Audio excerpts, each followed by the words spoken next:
Mother Nature paints a colorful landscape in the wilderness with flowers, grasses, and plants of almost every shape and hue, adding to the pleasure of spending time in the great outdoors. However, some of these plants are best observed from a distance. Hey, bud, this is a how to. Woe to the hiker or camper who beds down in a patch of poison ivy or treats the berries in a nearby tree like free samples at your local supermarket. Your best protection against accidental poisonings is knowing the plants specific to your area, usually gleaned from a local guidebook. But here are a few general guidelines to keep you safe. When it comes to plants, you got to use basic maths. The whole lees of threes, leave it be.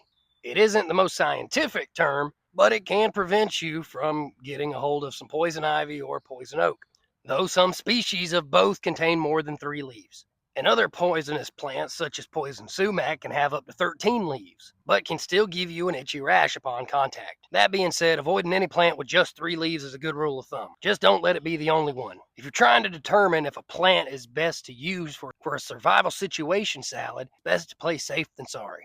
After all, you can go quite a long time without any food at all. But about a poison can leave you feeling incapacitated or worse. Stay away from any plants that produce any kind of white milky substance upon breaking, as well as any that may look a little hairy. Stay away if they have white berries or shiny leaves. Steer clear of mushrooms and berries you can't confidently identify. While not being the most appealing meal, all grasses on the ground are safe to eat, but you shouldn't just swallow them whole, but instead chew and swallow the juice that they produce. A good way on how to test if a plant is edible or not, you want to take all the parts of the plant, the root, flowers, and leaves, and separate them from each other. You'll need to test each one individually. Some parts of the plant can be toxic and others safe. Take a big sniff of what you're testing. If it's got a bad odor, that's a pass. Does it smell strongly of almonds? Yeah, you're holding poison in your hands. Don't put that in your mouth, please. Rub the plant on the inside of your arms and elbows and wait about a half hour. If there's any itching or irritation,